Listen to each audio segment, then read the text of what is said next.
What's up, everybody? Welcome back to the channel, guys. Today we're gonna do a little bit of a how-to, and maybe you know how to do this and maybe you don't, I don't know, but I've gotten several emails about it, especially since we started doing a lot of the track videos.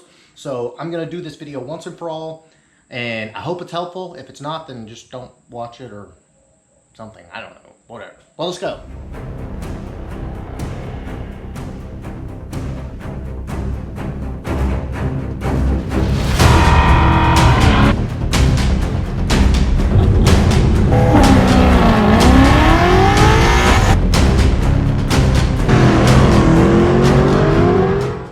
So what we are doing today is, again, I've gotten several emails from guys that were kind of like they were nervous about asking, how do you do a burnout with a stick shift?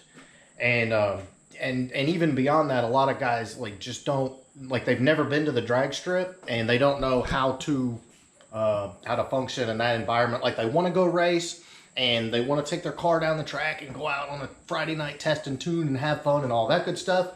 But, you know, for whatever reason, you know, they've never been there. No one, you know, maybe their dad never took them or something like that, which I get that because my dad never took me to the drag strip either, you know, so I kind of had to learn trial by fire how to do this.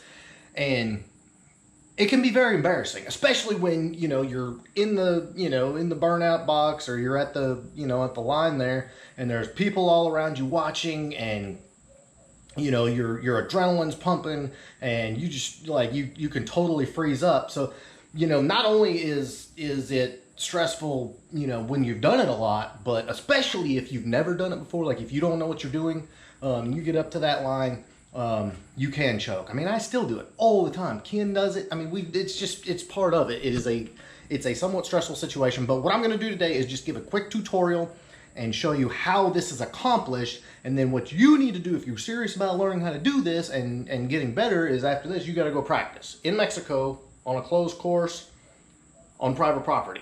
So, all right, let's start. All right, guys. So, you know, obviously in an automatic, it's not hard to do. You know, doing a burnout is not hard to do. You hold the brake down as hard as you can and give it enough gas while you're holding the brake down to get the tires spinning.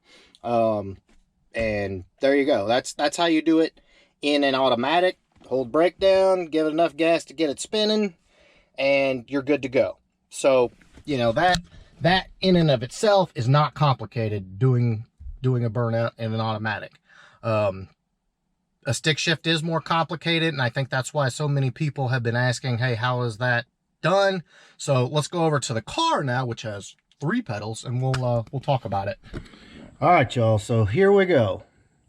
You've got, obviously, got your clutch, got your brake, you got your gas. So how are you supposed to get the car rolling and then keep the car stopped and give it gas to do the burnout? Well, there's a couple of different ways that you can do that. One is a line lock. Now, most people don't have a line lock, you know, on older cars. Now, newer cars will have a line lock, you know, from the factory, and you just sit there and press a bunch of buttons and all that, and you know, that will basically lock the front wheels. You know, just like an aftermarket kit, I mean, you can install those on these. What the line lock kit does, you press the button, it engages the front brakes, leaves the back good, and so you can just do your burnout, whatever. The reason a line lock is ideal is because when you're holding the brakes in, you're also holding that in, and you're sitting here spinning this back tire on applied brakes. So it's not, how do I say this? It's not exactly good for your rear brakes, so this is not something that you want to do very often. You know, so don't just sit there and just burn them down. I mean, you can, but you know, understand that you're, you know, possibly damaging your pads, prematurely wearing out your pads, possibly wearing out your new rotors, or your rear rotors, excuse me. So just bear that in mind as you're doing that. So if you have access to a line lock on a car, if it's newer, or you know, maybe you want to get one for your car, I would definitely recommend it. But I don't have a line lock on here. I just do it the old-fashioned way, and if we tear something up, then so be it, because I got to heat the tires up. All right, so let's look at technique here. Alright guys, so it's a little dark in here, but I'm going to kind of show you what I'm doing here. What I do when I pull up into the water box, you just kind of kick it, spin the tires a little bit, and get some water on the tires so you don't start off dry. And then once you do that, you're going to be sitting there, clutch pressed in, and you're going to give it a little gas. Now this is the tricky part because you don't know how much gas you're going to need to get the tires actually spinning. But basically what I do is I kind of goose the throttle, you know, give it a little RPMs to shock the tires and get them spinning. That in turn gives me just a split second to move from the clutch to the brake.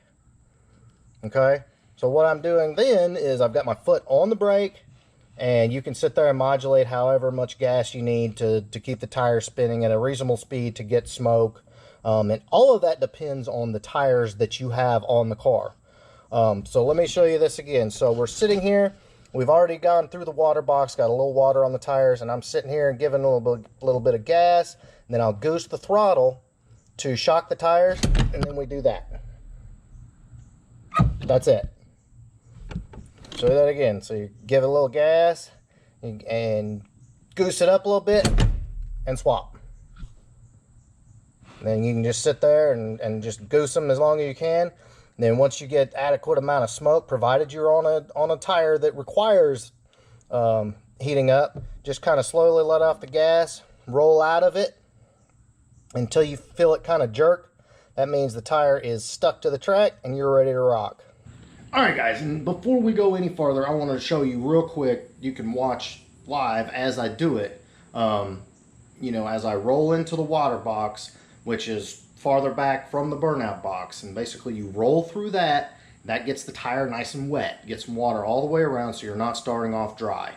So you just kind of kick it and just enough to spin the tires over to get them a little wet, and then you move into your water box and do what we just said. You know, give it a little gas, and then split second, move your left foot from the clutch to the brake, shock the tires, hit the brake, and then you can sit there and modulate the gas, get as much smoke as you need to from the tires, and that's basically how you get everything set up. Now again, this is on a drag tire. This is not a street tire. Burning them down on a street tire just makes them greasy, so I don't recommend it. Maybe spin them over a couple of times just to knock any kind of gravel or dirt or anything off of them, just to make sure you got a nice clean rubber surface to you know, to make to the track. But on a street tire, again, it's not necessary, especially just sitting there smoking them unless you just want to for whatever reason, because it is kind of fun.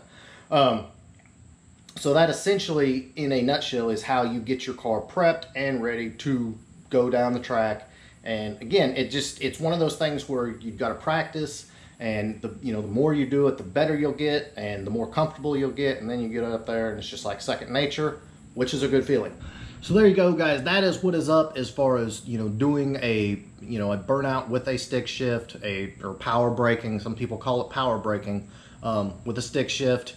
There's not a lot. It's not a complicated thing, but you got to kind of get that muscle memory going. And again, all you got to do to get that is to practice. And the more you do it, the better you get, and the more comfortable you get.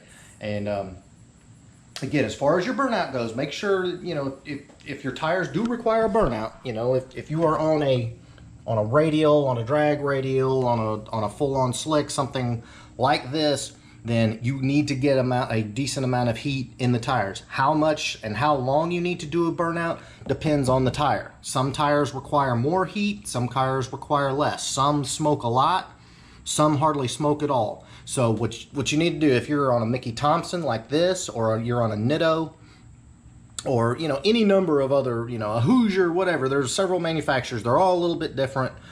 So, you know, get on their website, do some reading up, figure out what's going to be the best. If you don't do it enough, you'll spin. If you do it too much, you'll spin. So, you know, make sure you do your homework and you understand your tires.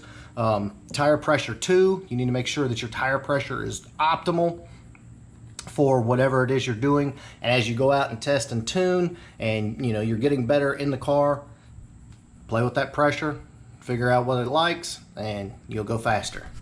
All right, guys, and last and final thought, I kind of felt bad, you know, for some of the people that were sending the emails, because they felt like it was something that they didn't know and they should know. And, you know, I really hate that people feel that way, because if you didn't grow up around it, if if your dad didn't take you to the drag strip, or whatever, as you were growing up, and maybe you didn't go later on in life, and now you're kind of getting into things, and you're mid-20s, late 20s, 30s, and you don't know, then I don't want people to feel bad about that, because if you weren't exposed to it, how were you supposed to know? So please feel free to send me these emails, guys. I enjoy doing videos like this and trying to help people, because I want to get you out to the track. I want you out there having fun, enjoying your car.